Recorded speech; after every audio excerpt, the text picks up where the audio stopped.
স্বাগত আজকের বাংলাদেশে। আপনাদের সাথে আছে আমি খালেদ মহিউদ্দিন। রোববার ছিল অবরোধ, মঙ্গলবার হরতাল। এর মাঝে গ্রেপ্তার হলেন বিএনপির ভারপ্রাপ্ত মহাসচিব। আগুনে ঘি ঢালা এই গ্রেপ্তারের ঘটনায় লাগাতার হরতাল সহ আরও কঠোর কর্মসূচির হুমকি দিয়েছে বিএনপি। রোববারের অবরোধের সহিংসতার ঘটনায় মির্জা ফখরুল সহ 2 শতাধিক নেতাকর্মীর নামে মামলা হয়েছে। অবরোধের সময় সহিংসতায় বিভিন্ন ঘটনায় হারিয়ে গেছে 4টি প্রাণ, পুড়েছে যানবাহন, সংঘর্ষে আহত হয়েছে অনেকে। আর হরতালের আগের সন্ধ্যায় রাজধানী সহ বিভিন্ন জায়গায় আবারও জ্বলেছে প্রতিহিংসার আগুন। আতঙ্কের জনপদে পরিণত হয়েছে দেশ। হামলা মামলার চক্করে রাজনীতিতে নতুন করে জড়িয়ে পড়েছে বিষ। আর এই বিষে কেবলই আক্রান্ত হচ্ছে সাধারণ মানুষ।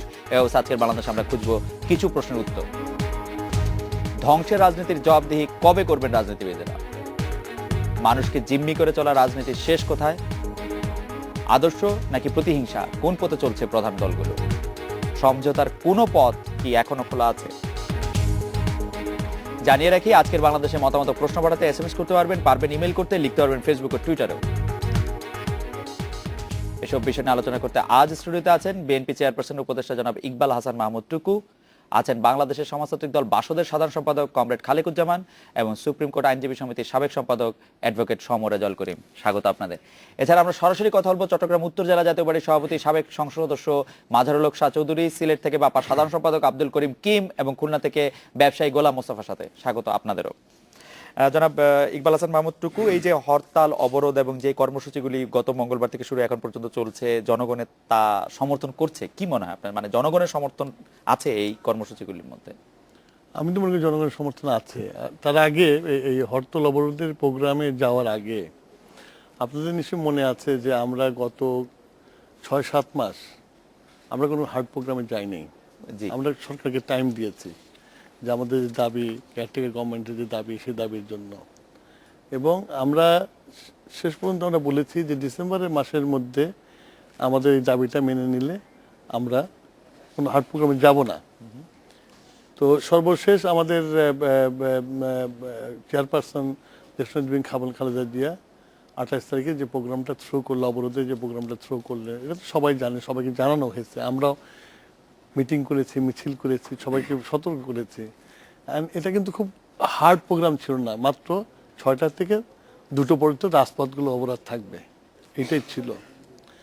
কিন্তু আমরা কি দেখলাম? আমরা দেখলাম যে এই প্রোগ্রামের আগে আমাদের উপরে মামলা, হামলা, গ্রেপ্তার, কোথাও জমায়েত করতে গেলে পুলিশের আঘাত, সাথে সাথে স্বরাষ্ট্রমন্ত্রী ঘোষণা করে দিল যে যুবলীগ, ছাত্রলীগ তারাও সাথে থাকবে আমাদেরকে শায়েস্তা করার জন্য। এই করে যে চরম অরাজকতার সৃষ্টি করলো, একটা 6 ঘন্টার একটা জিনিস সেটাকে এখন একটা মানে 48 ঘন্টা বা 50 ঘন্টার জায়গায় নিয়ে গেল এই স্বরাষ্ট্র মন্ত্রণালয় এবং পুলিশের রং হ্যান্ডেলিং এর জন্য। এইটা ঠিক বলেছেন টুকু ভাই, কিন্তু আমরা যদি দেখি যে গতকাল আমরা সারাদিনই মাঠে ছিলাম, সেই সময় আমরা দেখেছি যে গতকাল এই অবরোধের সময় 5:30টার সময় বাস পুড়িয়ে দেওয়া হয়েছে ঢাকার অন্তত 5টি জায়গায়। সারা দেশের 20-25টি জায়গায় অন্যান্য গাড়ি পোড়ানো হয়েছে, ভাঙচুর করা হয়েছে, এক ধরনের আতঙ্ক সৃষ্টি করা হয়েছে। কালকের অবরোধ অন্য অনেক হরতালের চেয়ে অনেক বেশি সাংঘাতিক আতঙ্ক বিস্তারিত ছিল। আমি একটা কথা বলি, জি, যে আমাদের প্রোগ্রাম শুরু হবে 6টা থেকে। জি, আমাদের মহাসচিব কিন্তু এর আগে একটা কথা বলেছে যে এখানে শুরুটা এজেন্সি, সরকারি এজেন্সি লোকরা করেছে। কেননা বিএনপি বা আমাদের যে কোনো গণসংগঠন যারা নাকি একটা বর্জ্য সংগঠন, তাদের লোকজন 6টার অবরোধে 6টার সময় উপস্থিত হবে, এটা আমার জানা নেই। 1 ঘন্টা 1.5 ঘন্টা লাগে তাদের আসতে। কিন্তু 6টা বাজার আগে 5টার সময় এসে আমার সিরাজগঞ্জে একই ঘটনা ঘটেছে। আমি 5টার সময় আমি ঘুমাচ্ছি, তখন টেলিফোন আসলো যে আগুন লাগাইছে। তা আমি তো জানি যে আমার ছেলে পেলে যাওয়ার কথা 6টার সময়, 7টার সময় যায় কেন? আমি যাদের ফোন করি তারা তখন ঘুমাচ্ছে, কিন্তু আগুন জ্বলে গেছে। তাহলে এই আগুনটা কারা জ্বালালো? না, এইটা অবশ্য এখন আমি স্পটের কথা বলছি।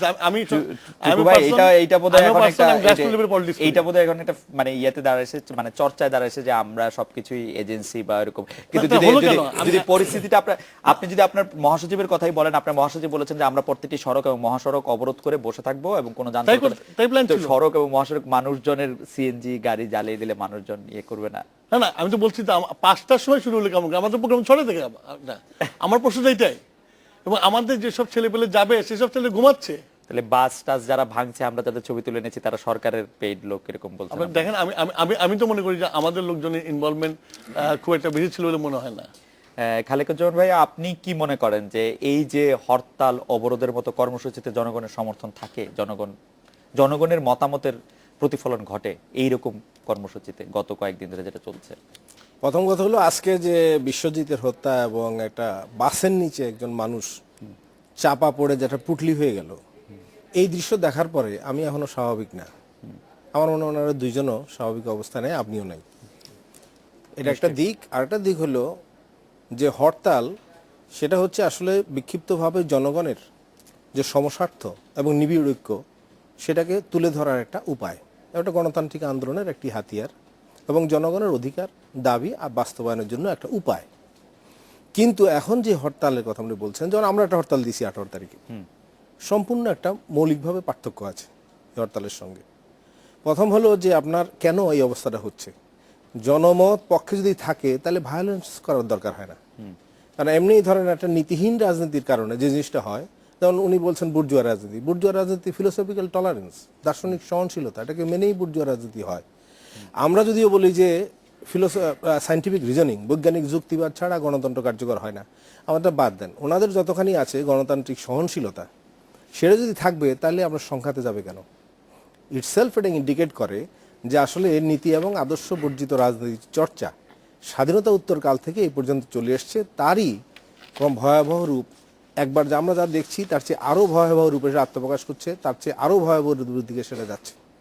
ফলে এটা একটা মানে এমন একটা প্রক্রিয়া যেটা ক্রমাগত মানুষকে এই ধরনের একটা অসহনীয় অবস্থার মধ্যে ফেলছে, যে কারণে আমরা বলেছি যে জনগণের সমর্থন নাই, জনগণের মধ্যে আতঙ্ক আছে। এবং মানুষ যেটা চায় সেটা হলো, ওনারা বলবেন যদি সমর্থনই থাকবে তার মানে ভায়োলেন্ট হওয়ার দরকারটা কি? ওনারা বলছেন যে ওনারা ভায়োলেন্ট না, সরকারের এজেন্সিগুলি ভায়োলেন্ট হয়ে। আচ্ছা, হলো সরকার যদি সেটা জনগণের কাছে যদি এটা প্রতিষ্ঠিত হতো যে যারা এই কর্মসূচি দিচ্ছেন তাদের বিগত দিনে এবং বর্তমান আচরণে এটা পরিষ্কার যে এদের কোনো সে ধরনের ভূমিকা নাই। আমার মনে হয় যে টুকু ভাই বোধহয় এটা ভুলে গেছে যে সরকার মানে উনাদের দলের পক্ষ থেকে লোকদের গাড়ি নিয়ে বেরোতে অনুরোধ করা হয়েছে। আমরা বলেছি যে 6টা থেকে বেরোবেন না। আমরা অফিস আদালত পরীক্ষায় গেলে আমরা যেখানে ব্লকেট দিয়েছি, জি, তো ব্লকেট আমরা তো রিকোয়েস্ট করবোই যে আপনারা বেরোবেন না গাড়ি নিয়ে। মানে আমরা বসে আমরা এবং আপনারা গাড়ি নিয়ে বেরোলে আমরা ভেঙে দিব আপনারা। ব্লকেট বেরোবেই আপনি ন্যাচারালি। যখন ব্লকেটে হয়েছে, এখন তো কর্মীরা মাঠে আছে, তো সেই সময় ব্লকেটের সময় যদি গাড়ি নিয়ে কেউ বের হয় তাহলে কোন কর্মী কোথায় আছে বা কারা আছে বলা তো কঠিন। যেখানে হোম মিনিস্টার কল দিয়েছে যে আমরা প্রতিহত করব, তো সেখানে বুঝবো কেমন করে যে আমার লোক করেছে এটা। রাজা ভাই, ঢাকা সিটি কর্পোরেশনের বর্জ্যবাহী গাড়ি ভাঙচুরের মামলায় মির্জা ফখরুল ইসলামকে গ্রেফতার করা হয়েছে, আমরা যতটুকু জানি। এই ঘটনা কি আপনার কাছে বিশ্বাসযোগ্য যে বিএনপির ভারপ্রাপ্ত মহাসচিব একটি বর্জ্যবাহী গাড়ি ভাঙতে পারেন, বা এই মামলাটি কি মনে হয় আপনার কাছে? আপনি একজন স্বনামধন্য আইনজীবী। আমি এই মামলার প্রসঙ্গের পাশাপাশি টুকু ভাই যে কথাটা বলছেন সেইখান থেকে শুরু করতে চাই। সেটা হলো যে ওনাদের একটা দাবিকে যদি গ্রহণ করা না হয় তাহলে ওনারা বড় ধরনের কর্মসূচিতে যাবেন, এইরকম একটা দাবি ওনাদের ছিল। সেই দাবির ধারাবাহিকতায় এই ঘটনাগুলি ঘটছে, এটা টুকু ভাই বললেন। কিন্তু বাস্তবতা যেটা আমরা অবজার্ভ করছি সেটা হলো মানবতা বিরোধী অপরাধে বিচারের মুখোমুখি চূড়ান্ত পর্যায়ে যারা আছে তাদেরকে মুক্তি দেওয়ার জন্য জামাত, শিবির এবং তাদের সমর্থক যারা, তারা যে নৈরাজ্য এবং তাণ্ডব সৃষ্টি করলো, সেই তাণ্ডব সৃষ্টির জন্য ওনাদের জোটের মিটিংয়ের ভিতরে আমরা ইলেকট্রনিক মিডিয়ায় দেখলাম জামাতের ভারপ্রাপ্ত আমির বললেন যে আমরা হরতাল আহ্বান করেছি।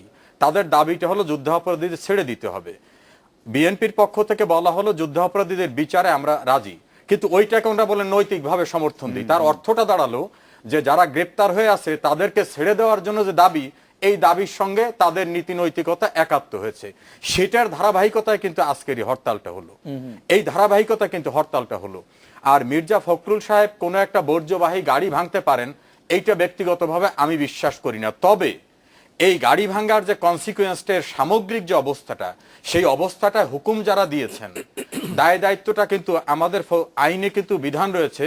টুকু ভাই বাড়ি বসে থেকেও কিন্তু একটা অপরাধের প্ররোচনা দেওয়ার, হুকুম দেওয়ার ঘটনার সঙ্গে সম্পৃক্ত হতে পারেন। এইখানে যে জিনিসটা লক্ষণীয়, যদি জনগণের ভাই বলছেন জনগণের দাবির বহিঃপ্রকাশ ঘটাতে চান, হরতাল ডাকলেই হলো, যারা সাড়া দিতে চায় দেবে, যারা সাড়া দিতে চায় না দেবে।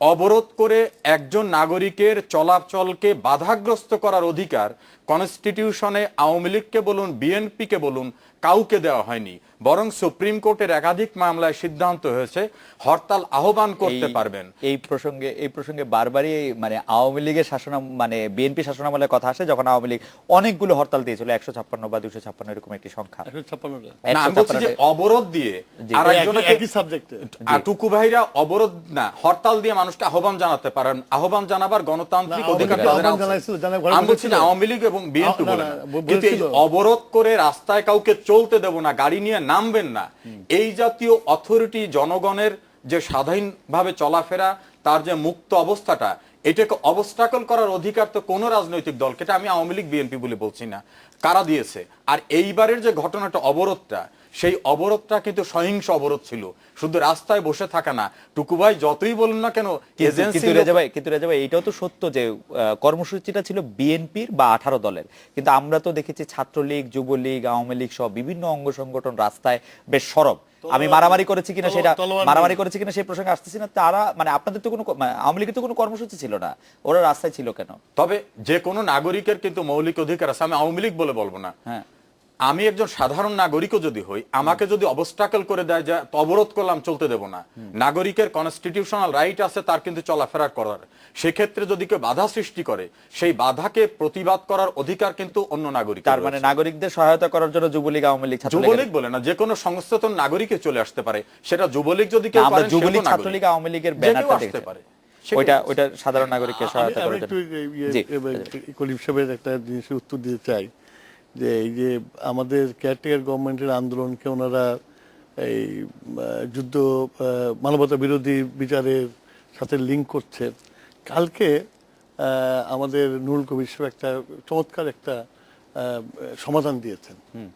তিনি বলেছেন যে ঠিক আছে, যদি আওয়ামী লীগের কথাটা সত্যিই হয়, যদি তো সমাধানটা আওয়ামী লীগের হাতে আছে, তত্ত্বাবধায়ক সরকার ব্যবস্থা আবার পুনর্বহাল করুক। তারপরে যে বিএনপি যদি আন্দোলন করে, তখন বিএনপির বিরুদ্ধে যা স্ট্যান্ড নেওয়া মানুষের নেবে।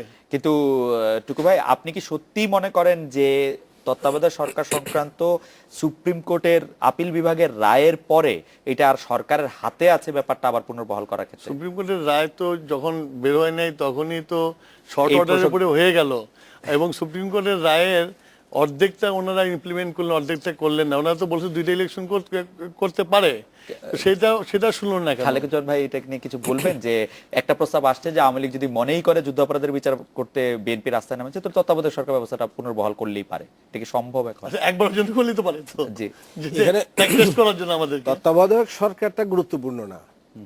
প্রথম কথা হলো তত্ত্বাবধায়ক সরকার আসলো কেন? ওনারা একজনকে বিশ্বাস করেন না, জনগণ বোধহয় ওনাদের প্রতি বিশ্বাস রাখতে পারে না। জনগণ ওনাদের প্রতি বিশ্বাস রাখেন, ওনারাই না, কিন্তু বিশ্বাস 95 ভাগ ভোট পান। বিশ্বাস না, অসহায় অবস্থায় পতিত হয়। বিশ্বাস অন্য জিনিস। না, জনগণের কাছে তো চয়েস থাকে, জনগণের সাথে আপনি থাকেন, আপনাকে ভোট দেন না তো ওনাদেরই ভোট দেয়। তো আমাদের যে ভোট দেয় না, এটা বলে যারা তৃপ্তি বোধ করতেন, তারা আজকে কত বড় খেসারত জাতিকে দিতে হচ্ছে, এই কথাটা খেয়াল রাখবেন। কারণ এতদিন যারা ভোট পেয়েছেন, তার পরিণতি ফল কি? সেই পরিণতি ফল 111, 2 জন রাষ্ট্রপতি খুন হয়েছে, 2 বার মার্শাল ল হয়েছে, 5 বার জরুরি অবস্থা হয়েছে, 35,000 রাজনৈতিক কর্মী খুন হয়েছে। তারপরও জনগণ আপনাদের বিশ্বাস করে, তারপরও জনগণ আপনাদের উপর কিন্তু জনগণের দেশ চালানোর কোনো আস্থা নাই। এইটা যে আস্থা যাদের উপর, জরুরি অবস্থা হয়েছে, 35,000 রাজনৈতিক কর্মী খুন হয়েছে, তারপরও জনগণ আপনাদের বিশ্বাস করে, তারপরও জনগণ আপনাদের উপর কিন্তু জনগণের দেশ চালানোর কোনো আস্থা নাই। এইটা যে আস্থা যাদের উপর আছে, তার ফলাফল কি আজকে মানুষ দেখছে না? ফলাফল যাই হোক, তাহলে এইটা হলো, এইটা যারা এই এইভাবে চিন্তা করে, তাদের একটু ভিন্নভাবে ভাবনার সময় এসছে। কারণ আপনি যদি এই কথা বলেন, তার মানে হলো আদর্শহীনতার পঙ্কিলে বা পঙ্কে ডুবে গিয়ে গোটা জাতিকে ডুবিয়ে দিয়ে আপনি এই খেসারত বারে বারে দিবেন, আর বলবেন উল্টা বলতে পারি যে আপনারাও এমন কিছু আদর্শ দাঁড় করাতে পারেন না যাতে আমরা বিএনপি বা আওয়ামী লীগের সমর্থন না জানি আপনাদের সমর্থন জানাবো। আমরা না থাকলে আদর্শের নিশানাই থাকতো না এই দেশে। না, সেটা আপনারা মনে করেন না, আমরা সেটা ওনারাও মনে গণতান্ত্রিক কোন কিছু। ওনারাও মনে করবে, ওনারা যে আদর্শ, উনি কি সৈনিক ছিল না মুক্তিযুদ্ধের? জি, উনি প্রগতির বাহক ছিলেন না? মানুষ ছিলেন। তাহলে ওনারা কি বলেছিলেন সেদিন? আজকে হয়তো এখানে কি বলবেন আমি জানি না। মুক্তিযুদ্ধের যে চেতনা, যে আদর্শ নিয়ে সেদিন লড়াই হয়েছিল, এর ধারে কাছে আছে ওনারা? আপনারা আছেন। আচ্ছা, আমরা সেটাকে আফল করি, আপনারা আছেন না, আমরা আর থাকবো। কারণ সেটা তো বটে যে গণতন্ত্র, সমাজতন্ত্র, ধর্মনিরপেক্ষতা, জাতীয়তাবাদ, যে কথাগুলি বলছে, মুক্তিযুদ্ধের চেতনা থেকে জনগণ সরে গেছে। জনগণ সরে নাই। জনগণ যদি ধারণ না করতো তাহলে পরে আজকে ওনারা এই অবস্থার মধ্যে পড়তেন না। এখনো কিন্তু যে কথাটা আসছে একটা হলো দায়িত্বের মনোভাব। আপনি ওনাদের খেয়াল করেন, অবস্থার কি অবস্থার মধ্যে পড়েছেন? ওনারা 1 বছর মন্ত্রী হচ্ছেন, আর 1 বছর বিরোধী দলে থাকছেন, ওনারা তো ভালোই আছেন। মন্ত্রী হওয়া বা এগুলি তো এত পাকিস্তান আমলে অসংখ্য মন্ত্রী ছিল না, আইয়ুব কমিনের মন্ত্রী ছিল না। ফলে মন্ত্রী হওয়া কি একটা মানুষের জীবনের উদ্দেশ্য হতে পারে? যেমন ইলেকশন ধরেন, আপনি যেটা বলছেন, একটা দায়িত্বশীল মনোভাব যদি হয়, দায়িত্বের বোঝা মানুষকে বিনম্র করে। আর এখন ইলেকশনের প্রশ্ন যেটা তত্ত্বাবধায়ক, এটা হচ্ছে যে লুটের বাজারে কে দখল বসাবে, সেখানে আধিপত্য আপনি প্রতিষ্ঠা election করবে। করতেন কিভাবে? জি, হ্যাঁ? আমরা আপনার election আমরা এটা plan বিরতি কিভাবে? নেই খালেকুজ্জামান ভাই, আমি সেটা আমরা এটা একটু বলি, বিরতি আপনি আমরা হিসাব দিয়ে দেই। আমরা এটা বিরতি নেই, বিরতির পর ফিরে এসে এই বিষয়ে আরো কথা বলবো।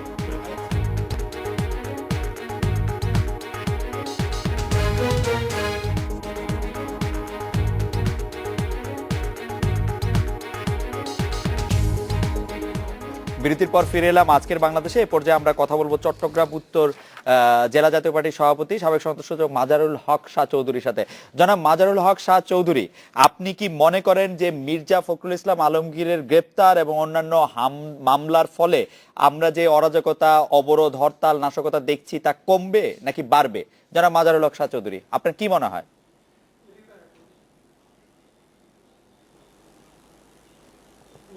আপনাকে অসংখ্য ধন্যবাদ। আজকের বিজয়ের মাসের এই দিনে এই বিজয়ের জন্য যাদের আত্মত্যাগ, তাদেরকে আমি শ্রদ্ধার সাথে স্মরণ করছি। বাংলাদেশের রাজনীতির উপর যে প্রশ্নটা আপনি করেছেন, মূলত এইভাবে সমস্যার সমাধানের এটা কোনো উদ্যোগ নয়। আমাদের রাজনীতির বর্তমান প্রেক্ষাপট এবং চেহারার দিকে তাকালে আমরা দেখতে পাই এখানে রাজনীতির সংস্কৃতির বড় অভাব এবং আদর্শবান, সুশিক্ষিত, ত্যাগী রাজনৈতিক নেতাকর্মীদের অভাব দিন দিন বেশি পরিলক্ষিত হচ্ছে, যার কারণে রাজনীতিতে আজকে এই সংকট বিরাজমান। বাংলাদেশের বর্তমান রাজনৈতিক পরিস্থিতিতে আমাদের দেশের সাধারণ মানুষ আজকে অনেকটা হতাশ। আমাদেরকে মানুষ প্রশ্ন করে, এই অবস্থা থেকে কি আমরা মুক্তি পাবো না? জনাব চৌধুরী, আপনি একটু বলেন যে কারণ এই জনাব চৌধুরী, আপনি একটু বলেন মির্জা ফখরুল ইসলাম আলমগীর গ্রেপ্তার হওয়ার পর এই অবরোধ, হরতাল, সহিংসতা সেটা কমবে না বাড়বে? আপনি কি আশঙ্কা করছেন বা কি আশা করছেন? আমি তো এক কথাই বলে দিলাম, সেটা হলো বর্তমান এই রাজনৈতিক সংস্কৃতি দিয়ে এভাবে সমস্যার সমাধান করা যাবে না। এই সমস্যার সমাধান করতে হলে প্রথমে আমাদের রাজনৈতিক কালচারের আমাদের পরিচালনা করতে হবে। বিশেষ করে যে সকল বড় দলগুলো আমরা আছি, সমস্ত বড় দলগুলিকে দায়িত্ব নিতে হবে, যাতে এই অবস্থায় অন্ধকারের মধ্যে আমরা ঠেলে দিতে পারি না। জনাব চৌধুরী, আমরা আপনাকে ধন্যবাদ। আমরা সিলেট থেকে আব্দুল করিম কিমের সাথে কথা বলবো। জনাব আব্দুল করিম কিম, আপনি কি মনে করেন এই যে একটা চক্রের মধ্যে আমরা পড়ে গেছি, কিছু হামলা হবে, কিছু নাশকতা হবে, পরে কিছু মামলা হবে, রাজনীতিতে গ্রেপ্তার হবেন, এর মাধ্যমে সমস্যার সমাধান হয় নাকি সমস্যাটা আরো ঘনীভূত হয়? জনাব আব্দুল করিম কিম। ধন্যবাদ। আমরা 5 বছর আগে 2007 সালের ডিসেম্বরে যে অবস্থাতে ছিলাম, আজকে এই 5 বছর পরে 2012 সালে একই আশঙ্কামুক্ত একটা অনিশ্চয়তার মধ্যে সারা জাতি আজকে আছে। এই পরিস্থিতি কিভাবে তৈরি হলো, কারা তৈরি করলো, এটা আমরা সবাই জানি এবং এটা নিয়ে সারা দেশের মানুষ এখন সবসময় কথা বলে। আমরা দুর্ভাগ্য, আমরা আমাদের দেশের পরিচালনার ভার এমন সব রাজনৈতিক দল বা এমন সব ব্যক্তির হাতে তুলে দিয়েছি, আমরা সহজে এই বিপদ থেকে উদ্ধার পাব না। এবং উদ্ধার পেতে হলে আমাদের সবারকেই এখন উচ্চকণ্ঠ হতে হবে এবং যেভাবে এই পরিস্থিতি থেকে উত্তরণের জন্য কাজ করা যায় সেইভাবেই আমাদের কাজ করতে হবে। আব্দুল করিম কিম, আপনাকে ধন্যবাদ। খুলনা থেকে ব্যবসায়ী গোলাম মোস্তফার কাছে জানতে চাইবো যে আপনার কি মনে হয় পরিস্থিতিকে উত্তরণ ঘটানোর জন্য সবার আগে কি করা প্রয়োজন? জনাব গোলাম মোস্তফা।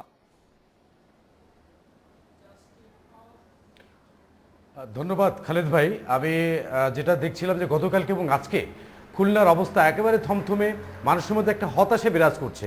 আসলে মানুষ চায় যে রাজনীতি, সুস্থ রাজনীতি হোক, সব দলের সহানুভূতি থাকতে হবে যে মানুষকে কিভাবে ভালোবাসা দেওয়া যায়। এখন যেমন অবস্থা যে বাচ্চা কাচ্চাদের স্কুলে পরীক্ষা চলছে, তারা বিপদের মধ্যে আছে, তারপরে ব্যবসায়িক মহল তারা বিপদের মধ্যে আছে, আমরা যারা সাধারণ নাগরিক আমরা মনে করি যে সরকারি দল বিরোধী দল তাদের মধ্যে একটা অবশ্যই আপোষ সমঝোতা হতে হবে। তা না হলে দেশ মাতৃকাকে ভালোবেসে আমরা বেশি দূর এগোতে পারবো না। আমরা যে উন্নয়নের শিখরে যাব সেটা বাধাগ্রস্ত হবে। সবচেয়ে বড় কথা যেটা হচ্ছে যে আমাদের যে নতুন প্রজন্ম তারা কিন্তু কোনো খারাপ কথাটাকে গ্রহণ করছে না, তারা অনেক সচেতন, তারা ভালো কিছু চায়, যে দুই দলের মধ্যে সমঝোতা আসুক, মানুষ এর থেকে উত্তরণ পেতে চায়। জনাব গোলাম মোস্তফা, আপনাকে ধন্যবাদ। উনি সমঝোতার কথা বলেছেন এবং আমাদের যারা স্টুডিওতে আছেন তারা সবাই শুনলেন যে দেশের মানুষ কি মনে করে।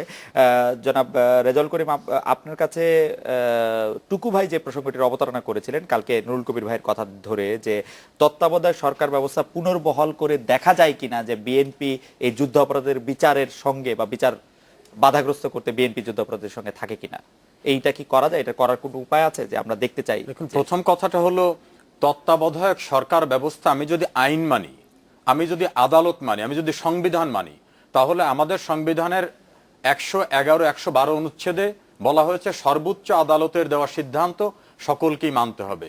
কারণ সংবিধানের সঙ্গে সঙ্গতিপূর্ণ ছিল না, সেজন্য সেটা বাতিল করা হলো। ফলে তত্ত্বাবধায়ক ব্যবস্থাকে যদি ফিরে আনতে হয় তাহলে সুপ্রিম কোর্টের প্রয়োজন নাই, সংবিধানের প্রয়োজন নাই। তবে সংবিধান কিন্তু বেদবাক্য বাইবেল না। বিকল্প ব্যবস্থার জন্য কিন্তু ক্ষমতাসীন দলের পক্ষ থেকে প্রধানমন্ত্রী বলছেন, তাদের পার্টির সেক্রেটারি জেনারেল বলছেন যে অন্তর্বর্তীকালীন ব্যবস্থাও করা যায় কিনা। এর যে বিকল্প কোনো ফর্মুলা, আমাদের ভাই নুরুল কবির যেটা বলেছেন, আমি টুকু ভাই একজন বীর মুক্তিযোদ্ধা, টুকু ভাইয়ের দল কিন্তু এখন পর্যন্ত বিকল্প কোনো ফর্মুলা, যখন সরকারি দল বলছে যে অন্তর্বর্তীকালীন কিছু করা যায় কিনা, তার দল কিন্তু অন্তর্বর্তীকালীন কোনো ফর্মুলা পার্লামেন্টেও দেন নাই, টক শোতেও দেন নাই, প্রেস ক্লাবের সামনে মানববন্ধনেও দেন নাই, একটা প্রেস ব্রিফিং করে দেন নাই।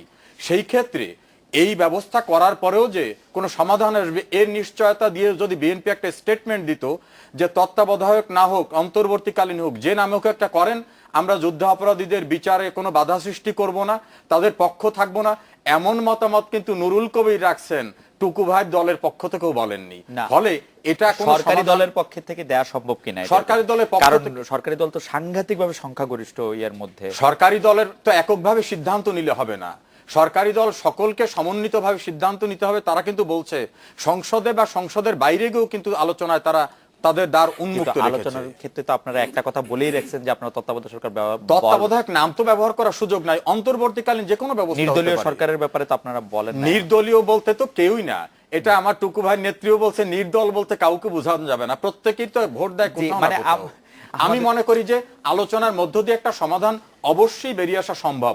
এটা এমন কিছু নয় যে সমাধান হবে না, কিন্তু সেই সমাধানের পথের জন্য তাদেরকে তো এগিয়ে আসতে হবে। করিম সাহেবের কথা বলতে যে আমরা কিছু স্পেল আউট করি নাই, জি ভালো কথা, ভালো কথা, কিন্তু ওনারা বলছে যে নামেই টাকা হোক না কেন, এন্ট্রিম গভর্নমেন্টও হইতে পারে, বলেছেন ওনারা বলে, কিন্তু ওইখানেই ফুল স্টপ দিয়েছে। তারপরে ওনারা কিভাবে কি গভর্নমেন্ট করতে চায় সেটাও কিন্তু বলেন। এক নম্বর শোনেন না, আহ্বান কি আহ্বান জানাইছেন আপনারা? আপনারা একটা আফতা আফতা কথা বলে বাজারে ছেড়ে দিচ্ছেন। না, অবশ্যই চিঠিতে বলতে হবে। না না শোনেন, আমরা শোনেন, ব্যাপারটা হচ্ছে যে প্রধানমন্ত্রী যদি তার বক্তব্য যদি সিনসিয়ার হতেন তাহলে উনি বলতেন যে আমি এইভাবে গভর্নমেন্ট ফর্ম করতে চাই ইলেকশনের জন্য, আপনারা আসেন, এই বেসিসে আলোচনায় আমাদের সাথে আসেন, আপনাদের কোনো অ্যামেন্ডমেন্ট থাকলে আপনারা বসেন আমাদের সাথে। সেই জিনিসটা তুমি করেন নাই তো, কোনো স্পেসিফিক কোন প্রপোজাল দেন নাই তো আমাদের কাছে। উনি স্পেসিফিক প্রপোজাল আপনাদের কাছ থেকে আশা করছেন? না না, আমি উনি বলেছেন যে আপনারা আলোচনা করতে আসেন। না না, আলোচনা না বলছেন কি দেবো সেটা বলেন। এক নম্বর। আর দুই নম্বর হলো যে আপনি আমার দলের, আমি বলছি যে বিগত সরকারের সময় আমরা কিন্তু জলিল সাহেবকে গ্রেফতার করি নাই। জলিল সাহেব এবং মান্নান ভূঁইয়া সাহেব কিন্তু ডায়লগ করেছে, ডায়লগের একটা জায়গা ছিল, সেই ডায়লগে অবশ্য কোনো ফল আসে নাই। না আসুক, ডায়লগ তো হয়েছে, জি ডায়লগ তো হয়েছে, তো হয়তো ফল আসতো, 1-11 যদি না আসতো, ওই ডায়লগ শেষ হওয়ার পরে 1-11 আসে। আমি তো বলছি যে ডায়লগের পরে যদি 11 না আসতো আর একটা পথ বেরোতো। কেননা 96-এ আমরা দেখেছি যে একটা পথ বেরিয়েছে, নির্বাচন হয়েছে এবং যারা কেয়ারটেকার গভর্নমেন্টে আন্দোলন করেছে তারা সরকার গঠন করেছে, আমাদের সামনে এক্সাম্পল ছিল। তো সেইটার এই যে বটলনেক ক্রিয়েট হয়েছিল, তখন যদি 1-11 না আসতো তাহলে একটা সলিউশন হতো, ডেমোক্রেটিক প্রসেসে এটা সর্ট আউট করা যেত, সেটা হয়নি। এবারও সরকার যেটা করছে যদি আমার দলের যদি মহাসচিবই গ্রেপ্তার করে এনে যায় যে ওই বর্জ্য ফলানো ট্রাকে আগুন দিছে উনি ধরে নিয়ে যায়, ডায়লগটা করবেন কার সাথে? কিন্তু টুকু ভাই এইরকম গ্রেফতার না হওয়ার আগে জুন মাসে এরকম ঘটনা ঘটেছে, এরকম গ্রেফতার না হওয়ার আগে তো এটা থামে তো না। না না না, সরকারের হাতে কি করার আছে? সরকার এইটা চলতে দিবে? এরকম এটা এই ধরনের আতঙ্ক আমাদের সময় হয় নাই? আমরা গ্রেপ্তার মহাসচিব গ্রেপ্তার করেছি, আমরা জলিল সাহেব গ্রেপ্তার করেছি আমরা। প্রত্যেকটা সমস্যার জন্য একটা ডোর ওপেন রাখতে হয়, এখানে টুকু ভেন্টিলেট করার জন্য একটা জায়গা খোলা রাখতে হয়। আমি বক্তব্যটার সাথে মানে এবং মহাসচিবকে গ্রেপ্তার করে এই ভেন্টিলেট করার জানলাটা কিন্তু বন্ধ করে দিল সরকার। টুকু ভাই, আমি মনে করি ছোট্ট একটা বিষয়, মহাসচিবকে গ্রেফতারের সঙ্গে সঙ্গে সকল আলোচনা পথ বন্ধ হয়ে গেল। মহাসচিব কিন্তু আইনের ঊর্ধ্বে নয়, জনগণের জানমালের নিরাপত্তা নিশ্চিত করা। আপনি তো আইনের কথা বলছেন রাজা ভাই। রাজা ভাই আপনি তো আইনের, আজকে যে বিশ্বজিৎ মারা গেল, ভিডিও ফুটেজে তাদের ছবি আছে, তারা গ্রেপ্তার হলো না, আর মহাসচিব ময়লার গাড়িতে আগুন লাগাইছে সেই জন্য গ্রেপ্তার। ময়লার গাড়িতে না, এটাকে ময়লার গাড়ি আগুন হিসেবে দেখা যাবে না। সারা দেশে নৈরাজ্য সৃষ্টির প্রক্রিয়া যদি অভিযুক্ত করছি, আমি ওনাকে অভিযুক্ত করছি না। আর একটা কথা যেটা আমি বলছি টুকু ভাই, আপনি আমার একটা বিষয় একটু দয়া করে শুনেন। তত্ত্বাবধায়ক সরকার ব্যবস্থার ফর্মুলা দিদেন কিন্তু অপোজিশন থেকে দিয়েছিল। এখন সরকার বলছে যে আমরা অন্তর্বর্তীকালীন হোক যে কোনো নামে করতে চাই। সরকারের থেকে উদাত্ত আহ্বান জানিয়েছে, উন্মুক্ত রেখেছে। আপনারা ফর্মুলা দিতে সমস্যাটা কোথায়? আমরা এই ফর্মুলার ব্যাপারটা একটু খালেকুজ্জামান ভাইয়ের কাছে শুনবো, তার আগে একটা বিরতি দিচ্ছি।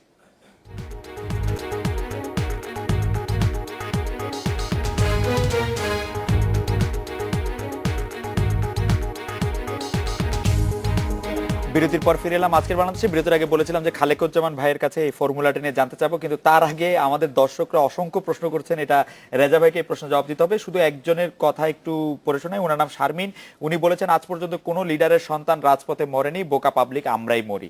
আমাদের বেশিরভাগ দর্শক যে প্রশ্নটি করতে চাচ্ছেন সেটা হচ্ছে যে বিশ্বজিৎকে কুপিয়ে মারার ঘটনাটি আমরা দেখেছি, টুকু ভাইও যে প্রসঙ্গে আনলেন, এটার আসলে মানে এরপর এটাতে বলার কি থাকে? রাজা ভাই কি বলবেন যে মানে আমরা তো দেখলাম যে মানে এটা কিরকম একটা ঘটনা হলো? এটা আমি ব্যক্তিগতভাবে যেটা মনে করি সেটা হলো রাজনীতির যে একটা মান ছিল, রাজনীতির যে নিজস্ব একটা সংস্কৃতি ছিল, কৃষ্টি ছিল, একটা স্ট্যান্ডার্ড ছিল, সেই স্ট্যান্ডার্ডটা ধ্বংস হয়ে গেছে অধিকাংশ ক্ষেত্রে। এদেশের যা কিছু বড় বড় সৃষ্টি তার কারিগর যেমন রাজনীতিবিদরা, রাজনীতির নীতি নৈতিকতার অবক্ষয়ে অপরাজনীতিতে যারা সম্পৃক্ত, অর্থ বৃত্তে মাসেলসে, তারা রাজনীতির আসন দখল করে ফেলায়, কিন্তু প্রকৃতপক্ষে যাদের রাজনীতি করার কথা তারা মাঠে নাই। সে কারণেই বিশ্বজিতের যে নৃশংস হত্যাকাণ্ড আমরা দেখেছি, সে ছাত্রলীগ করুক, যুবলীগ করুক, ছাত্রদল করুক আর শিবির করুক, ড্রাস্টিক অ্যাকশন তাদের বিরুদ্ধে না নেওয়াই কিন্তু প্রমাণিত হয় রাজনীতির অবক্ষয় কোথায় গিয়ে পৌঁছে। এটা কি সরকারের একটা বিরাট ব্যর্থতা বলে মনে করেন? আমি ব্যক্তিগতভাবে মনে করি যে ল এনফোর্সিং এজেন্সি যারা এখানে আছে, they must be dealt in accordance with law. এখানে তাদের ফেইলিওর আছে। এত বড় একটি ঘটনা ঘটে গেল, কেউ গ্রেপ্তার হবে না, এ দায় দায়িত্ব অবশ্যই সংশ্লিষ্ট এলাকায় যারা ল এনফোর্সিং এজেন্সি ছিল তাদেরকে অবশ্যই বেয়ার করতে হবে। খালেকুজ্জামান ভাই, এই তত্ত্বাবধায়ক সরকার এবং যুদ্ধ অপরাধীদের বিচার যেটা জামাত শিবির নিষিদ্ধ করার দাবিতে আপনারাও একটা হরতাল ডেকেছেন 18 তারিখ, এটা সমাধানটা কিরকম করে হতে পারে বা সমাধানের ফর্মুলাটা কি হতে পারে? এটা দিয়ে ধরেন যে কথাটা আছে, আপনার একখণ্ড জমি আছে, এখন এখানে একটা ঘর হবে, কিন্তু দুইটা বিবাদান গোষ্ঠী লাঠি নিয়ে মারামারি করতে উদ্যত অবস্থায় আছে, আর দুজনেই বলছে একটা নকশা দেন, ঘরের নকশা দেন। আপনার নকশা দিয়ে কি করবেন? আচ্ছা, এখন এখানে যদি আজকে একটা তত্ত্বাবধায়ক দরকার হলেই দরকার, আমরা কি 91-তে করি নাই? আমরা কি 96-তে করি নাই? এইবারও যদি একটা হয়, অন্তর্বর্তীকালীন করলেন, তার মানে আগামী দিনে একটা বৃহত্তর সংঘাতের নবসূচনা হবে শান্তিপূর্ণ উপায়ে। আর যদি না হয় তাহলে একটা ওই যে আবার আনকনস্টিটিউশনাল বলেন, যাই বলেন, সেরকম একটা বোঝা আমাদের কাঁধের উপরে চাপবে। এত বিকল্প কিছু নাই। তাহলে এখন এই সংঘাত কেন হয়? যেমন যেটা বললেন যে উনি এটা ঠিকই কথা বলছেন যে আদর্শের অবনমন কতখানি হয়েছে। এটা এর আগেও একদিন আমি বলছি, 1971 সালে ঘটনা বলছি, যে 71 সালে ওনারা দুজনই তো ফ্রিডম ফাইটের সঙ্গে যুক্ত। 9 মাস কোনো সরকার ছিল না দেশে। পাকিস্তানের ছিল হানাদার, আমাদের সরকার ছিল প্রবাসী, কিন্তু কোনো চুরি, ডাকাতি, রাহাজানি, খুন কোনো বাঙালি করে নেই, রাজাকার আলবদর ছাড়া, পাকিস্তান হানাদার ছাড়া। কোনো নারী ধর্ষিতা হয় নাই বাঙালি ছেলেদের দ্বারা, বরঞ্চ ওরা জীবন দিয়েছে মা বোনের ইজ্জত রক্ষা করার জন্য। আমি নিজে একটা সাক্ষী ঘটনা প্রায় বলি যে 20-30টা ছেলে বুকের রক্ত ঢেলে দিল মা বোনদের রক্ষা করার জন্য। আর মানুষের সহমর্মিতা যে মনোভাব, কেউ কারো জানেও না, আত্মীয় না, স্বজন না, কিছু না, মানুষ মানুষকে যেভাবে বুকে টেনে নিয়েছে। আজকে কোথায় গেল সেই, আজকে এই যুবক কোথায় হারিয়ে গেল, কোথায় সে তরুণরা হারিয়ে গেল? তার মানে মূল্যবোধের কতখানি অবক্ষয় ঘটানো হয়েছে এই সময়কালে, এটা একটু বোঝার বিষয় আছে আপনার। এখন কেন হলো সেই জায়গায় আমরা মনে করি যে মুক্তিযুদ্ধের যে চেতনা, সেই চেতনাকে পরিহার করে তার বিরুদ্ধে দাঁড়িয়ে যদি আপনি দেশ শাসন করেন, কারণ দুইটা জিনিস দরকার। মানুষ জীবনটা কখন দেয়? আমি জীবনকে সবচেয়ে ভালোবাসি। জীবন মানুষ তখনই বিসর্জন দেয় যখন জীবনের বিকাশের রাস্তা সম্পূর্ণ বন্ধ হয়ে যায়, সেটা খোলার জন্য। তাহলে যে আকাঙ্ক্ষাকে কেন্দ্র করে, স্বপ্নকে কেন্দ্র করে মানুষ লড়াই করে, সেটা যদি বাস্তবায়িত না করেন এবং যারা এর বিরুদ্ধে দাঁড়িয়ে যুদ্ধ অপরাধ করে তাদের শাস্তি না দেন, তাহলে এই স্বাধীনতা মুক্তিযুদ্ধের নৈতিকতা, যৌক্তিকতা প্রকাশ পায় না। এখন এটা বলি আমি যে কথা, যেমন না 42 বছরের মুক্তিযুদ্ধের চেতনার বাস্তবায়ন হয়েছে, না এখানে যুদ্ধ অপরাধীদের বিচার হয়েছে। এখন জনগণ যে শক্তিকে পরাস্ত করে, ওনারা সেই শক্তিকে আস্থা করতে কুড়ে আনেন। যেমন ধরেন একজনের কাঁধে যে স্বৈরাচার, একজনের কাঁধে আছে রাজাকার। এখন উনি যেটা বলছেন তো ফ্যাক্ট, যেমন ওই যে আমাদের বিএনপির চেয়ারপারসন কি বলছেন যে আমি যে রাজাকার ছাড়লে তো ওরা ধরে ফেলবে। এখন এটাতে আওয়ামী লীগ করবে কি, যে ওদেরকে একটা চাপে ফেলে বললো তোমরা ইলেকশনে আসো, খালেদারে বাদ দিয়ে বললো তো সবাই ইলেকশনে আসছে, এই অ্যারেঞ্জমেন্ট হবে। আবার আওয়ামী লীগ বলছে যে এরা আসলে রাজাকার, ওই যুদ্ধাপরাধী বাঁচানোর জন্য এরা আছে। ফলে এখন স্বৈরাচার এবং রাজাকার হচ্ছে দুইজনেরই একটা এক্সট্রা ওয়েটেজ। মানে আমার ইলেকশনের পাল্লা ভারী করার ক্ষেত্রে কোন শক্তিটা কাজে লাগাবো, কিন্তু এগুলি মানে ডিজেনারেটেড এবং ডিফিটেড বাই দি পিপল, কিন্তু ওনারা এটাকে সযত্নে লালন করছেন। টুকু ভাই, আপনি একজন মুক্তিযোদ্ধা, একজন মানে আপনার একজন খ্যাতিমান মুক্তিযোদ্ধা, আপনার কাছে কেমন লাগে যে ডিসেম্বর মাসে আপনারা মানে আমরা দেখছি যে জামায়াত ইসলামী বাংলাদেশ বলছে যে আপনারা বাইরে হবেন না, আজকে আমরা বাইরে হতে পারতেছি না, এটা কেমন লাগে আপনার মুক্তিযোদ্ধা হিসেবে যদি আপনার এই প্রশ্নটা করি? না, এটা তো আপনার যেটা হয়েছে যে এই জিনিসগুলোকে তো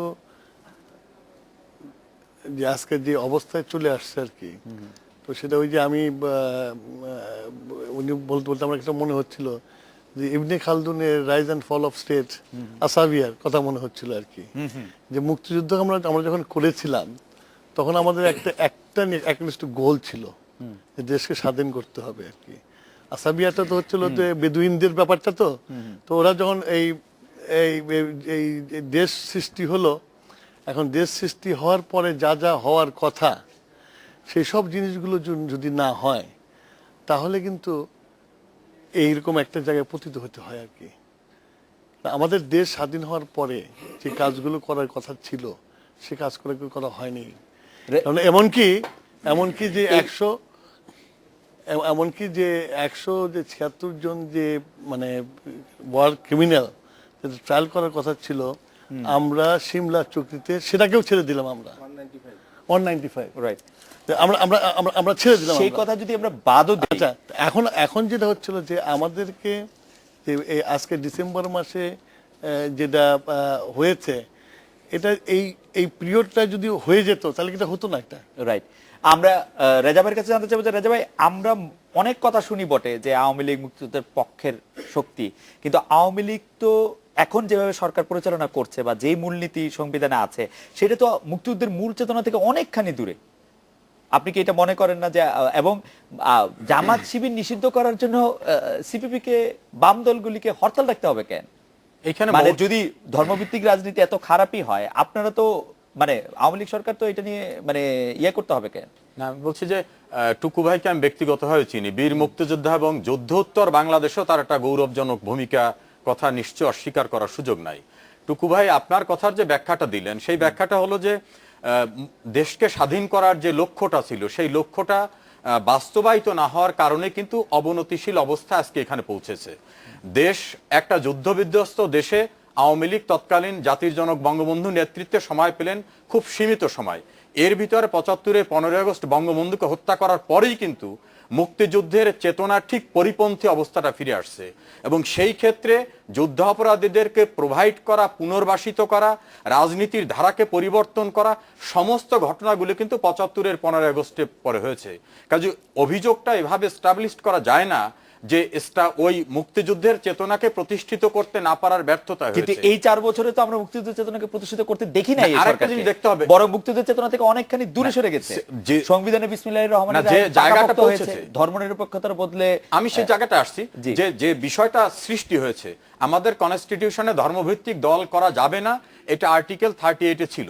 সেই 38টাকে খণ্ডন করে এই ব্যবস্থাটা জিয়াউর রহমান সাহেব যখন করলেন, তার পরবর্তীতে কিন্তু গোলাম আজম দেশে আসলেন, নিজামীরা প্রতিষ্ঠা পেলেন, শাহাজি সাহেব প্রধানমন্ত্রী হলেন, সবুর খান সাহেব প্রতিষ্ঠা পেলেন। সেই অবস্থার যে ধারাবাহিকতা, 96-তে আওয়ামী লীগ ক্ষমতা আসার পরে আওয়ামী লীগকে কিন্তু গুছিয়ে উঠতে সময় লেগেছে। পরবর্তীতে এবার আসার পরে নির্বাচনী ম্যান্ডেট নিয়ে আওয়ামী লীগ যখন যুদ্ধ অপরাধীদের বিচার, মুক্তিযুদ্ধের চেতনা বাস্তবায়নের জন্য এগোচ্ছে, সেই সময় যে প্রতিবন্ধকতা সৃষ্টি করা হচ্ছে, এই বিষয়গুলো এইটা তো এই সময়ের প্রতিবন্ধকতা। আপনি সুপ্রিম কোর্টের শর্ট অর্ডারের অল্প কয়েকদিনের মাথায় সংবিধান চেঞ্জ হয়ে গেল তত্ত্বাবধায়ক সরকারের ব্যাপারে, কিন্তু সেই ধর্মনিরপেক্ষতা মানে রাষ্ট্রধর্ম ইসলাম তার জায়গায় রাষ্ট্রধর্ম একটা বিষয় কিন্তু খালেদ আছে, আপনি হয়তো জানেন, রাষ্ট্রধর্মকে ঘিরে আমাদের সংবিধানের 8ম সংশোধনীতে 2টা পার্ট ছিল, সুপ্রিম কোর্টকে খণ্ড বিখণ্ড করা, আর একটা ছিল রাষ্ট্রধর্ম। এই রাষ্ট্রধর্মকে চ্যালেঞ্জ করে একটা রিট পিটিশন করা হয়। ওই রিট পিটিশনের সাবেক প্রধান বিচারপতি কামাল উদ্দিন হোসেন, বেগম সুফিয়া কামাল সহ অন্যান্যরা পিটিশনার। ওইটা কিন্তু একটা সাবজুডিস ম্যাটার। ওই বিষয়টা আদালতে বিবেচনাধীন থাকা কারণে, সুপ্রিম কোর্টে বিবেচনাধীন থাকার কারণে কিন্তু এই বিষয়ে সিদ্ধান্ত নেওয়া সম্ভব হয়নি। এই মর্মে কিন্তু পার্লামেন্টারি সাব কমিটি একটা ওপিনিয়ন দিয়েছেন। কাজী যতটা এগোনো গেছে, পর্যায়ক্রমে যে এগোনো যাবে না তা না, যুদ্ধাপরাধীদের বিচার করতে পারার ভিতরে জাতির যে কলঙ্কের সবচেয়ে বড় পার্টটা, এই যে সাহসটা আওয়ামী লীগ নিয়েছে, এটাও কিন্তু মুক্তিযুদ্ধের চেতনাকে বাস্তবায়ন করার জন্য কমরেড খালেকুজ্জামান যেটা বললেন, সেই বিষয়টাও কিন্তু সহযোগিতা, যেভাবে মুক্তিযোদ্ধা আমাদের টুকু ভাই সহ অনেকের পাওয়ার কথা, রাজনৈতিক কারণে হোক ভিন্ন কারণে হোক, তারাও কিন্তু সেটা করছেন না। কাজে আওয়ামী লীগকে সমস্ত ব্যর্থতার দায় দায়িত্ব না দিয়ে তারা যতটা এস্টাবলিশ করতে পেরেছে, এতটা কে এগিয়ে আসছে, এতটা কে করতে পেরেছে, সে বিষয়গুলোকে কিন্তু বিবেচনা নেওয়া দরকার। আমি একটু কথা বলতে, উনি যেন বললেন যে একটু বিরতি নিয়ে আসি, আপনি এই জায়গা থেকে শুরু করেন, আমরা একটা বিরতি নিচ্ছি।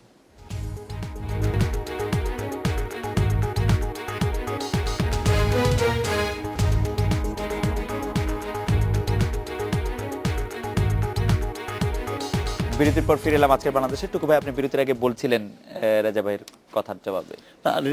ওইটা যেটা বলতে চাচ্ছিলাম আমি, যে এই যে আমাদের যে এই বিচার এবং যা যা হওয়ার কথা ছিল স্বাধীন হওয়ার পরে, সেই সময়টায় যদি ওগুলো হতো তাহলে আজকে এই অবস্থা হতো না। আপনি বললেন যে দেশ গঠন করতে যে সময় পায়নি, হয় না। আমরা দেখেছি যেগুলো অপ্রয়োজনীয় কাজ অনেকগুলো করা হয়েছে, অপ্রয়োজনীয় কাজ করা হয়েছিল। Tajuddin was doing very fine as a finance minister, উনি চলে গেলেন। তারপরে যে মানুষটা সারা জীবন গণতন্ত্রের কথা বললেন, সেই মানুষটা যখন একদলীয় শাসন কায়েম করলেন, আপনার এগুলো তো এজেন্ডা ছিল না, এজেন্ডা বহির্ভূত দিন চলে আসছিল, যার ফলে আজকে আমাদেরকে এই জায়গায় আসতে হয়েছে। আমার কথাটা এইটাই, আমি কাউকে ব্লেম করছি না। আমি না মানে ওই ধারাবাহিকতা আসলে আরো অনেক ঘটনা ঘটেছে। টুকু ভাই, আমি একটা জিনিস শুধু বুঝতে চাই যে বিএনপির মতো দলের জন্য, যার প্রতিষ্ঠাতা একজন স্বনামধন্য মুক্তিযোদ্ধা, তার মতো দলের জন্য জামাত ইসলামীর ডাকা হরতালে নৈতিক সমর্থন এবং তার ফলো আপে বেশ কিছু ঘটনা ঘটানো কতটা জরুরি, আমি শুরুর প্রশ্নে আমি কিন্তু একটা খুব পরিষ্কার এক্সপ্লেনেশন আমরা দিয়েছি। আমরা বলেছি যে তাদেরকে মিটিং করতে দিবেন না, তাদেরকে মিছিল করতে দিবেন না। তো এখন তারা কোথায় যাবে? তাহলে আন্ডারগ্রাউন্ড হবে, আন্ডারগ্রাউন্ড হলে সমাধান হবে। তো সেই কাজটা করতে না দেওয়ার জন্য আমরা বলেছি যে ডেমোক্রেটিক রাইট, সেই জন্য আমরা তাদের সমর্থন দিয়েছি। আমরা তো তাদের যুদ্ধ অপরাধীর বিচার হবে না সেজন্য তো আমরা সমর্থন দেই নাই। কেউ তো বলে না এই কথা, মহাসচিব বলে নাই, আমিও বলি না, কেউ বলে নাই আমার দলের। We are very clear, right. As far as trial is, আমি অনেকবার বলেছি এই টক শোতে, আমি ধন্যবাদ জানাই আওয়ামী লীগকে এই বিচার শুরু করার জন্য। কিন্তু এই বিচারটা করতে যে আপনারা যেসব শুরু করে দিয়েছেন, আপনার মন্ত্রীরা ডেইলি স্টেটমেন্ট করতেছে, এই জাজমেন্ট আসতেছে, এই জাজমেন্ট হবে, ফাঁসি হবে, হবে, এটা বিচার সার্ভিস প্রশ্নবোধক হয়ে গেল। আপনারাই বলছেন যে নভেম্বর ট্রায়ালে কোনো ছিল না, অ্যাপিল ছিল না, এই ট্রায়ালে অ্যাপিল আছে। তো যদি আপনারা এইসব করে যদি বিচারটাকে যদি ঘোলাটে করে ফেলেন, যদি তারপরে অ্যাপিলে যায়, যদি তারা যদি রিমেডি পাওয়া যায়, তাহলে কি হবে? তাহলে আপনি যুদ্ধর বিচার করতে যে আরো 13টা বাজায় রাইট, খালেকুজ্জামান ভাই। যুদ্ধ অপরাধের বিচারের দাবি সারা দেশের জনগণের দাবি। এই কথা ভুলে গিয়ে বিএনপি যদি জামাতিদের পক্ষে কোনো যুক্তি করে, সেটা বিএনপি রাজনীতির দেউলিয়াতেরই একটা প্রমাণ হবে না, আমি সেটা বলছি একটা। আর আওয়ামী লীগ জামাত ইসলামের যে রাজনীতি এবং সংস্কৃতি, যেটার কারণে সে যুদ্ধ অপরাধের জায়গায় গিয়েছিল, সেটা বহাল রেখে শুধুমাত্র যদি এই এটা বলে, তাহলে সেটাও তাদের রাজনৈতিক দেউলিয়াত থেকে প্রমাণ করবে। আর একটা প্রশ্ন যেটা আসছে যে মানুষ এখন কি উদ্ধারের উপায় কি, যেমন হরতালের প্রশ্ন, সেটা আমরা বলছি দেখেন, আমরা বলছি যে যুদ্ধ অপরাধের বিচার করো, এবং এই যে জামাতের মতো দল, যেমন অনেকে ইউরোপের উদাহরণ দেয়, জার্মানি, ভারত, এই উদাহরণ দিয়ে লাভ নাই, কারণ ওইসব দেশে ধর্মীয় ভিত্তিক এই দলগুলি গণহত্যা করেছে স্বাধীনতাকে বঞ্চাল করার জন্য, তার বিরুদ্ধে লড়াই করে। মোদি কি করলো? তাহলে এখন ইউরোপে মোদি কি করলো? গণহত্যা করে নাই মোদি? ইউরোপে ফ্যাসিস্ট অ্যালাউড হবে না, সেখানে নাজি অ্যালাউড হবে না, ক্রুসেড অ্যালাউড হবে না। বাংলাদেশে এই কারণে তারা রাজনৈতিক স্বীকৃতি পেতে পারে না। এখন যে প্রশ্নটাই বলছি যে মানুষের উদ্ধারের উপায় কি, উদ্ধারের উপায় হচ্ছে যে এখন আমরা যেমন আমরা একটা হরতাল দিয়েছি 18 তারিখে, কি বলছি, এখানে আমরা ভায়োলেন্স না, জনমতের, আমরা একদিকে যুদ্ধ অপরাধের কথা বলছি এবং যে কথাগুলি বলছি যে 18 তারিখ হরতালে আপনারা এক্স্যাক্টলি কি করবেন? আমি গাড়ি নিয়ে বাইরে হলে আমার গাড়ি ভাঙবেন না, যে আমি গাড়ি নিয়ে বাইরে হলে আমাকে যাইতে দিবেন? আপনি গাড়ি বের করার আগে আপনার বাড়ি থেকে আপনাকে অনুরোধ করবো যে ভাই আপনি বের হবেন না। কেন?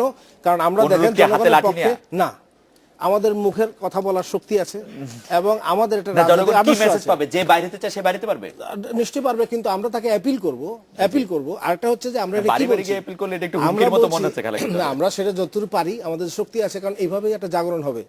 এখন একটা নৈতিক জাগরণ সৃষ্টি করতে চাই। এই যে দেখেন আমাদের দেশের শ্রমজীবী মানুষ 1000 গার্মেন্টস শ্রমিক পুড়ে মরে গেল। এখন এখানে এমনিও তো শ্রম আইনই আছে, ধরেন 4 বছর 5 বছর সাজা আমাদের ইয়েতেও আছে, কিন্তু আজ পর্যন্ত সাজা হলো না, বিচার হলো না।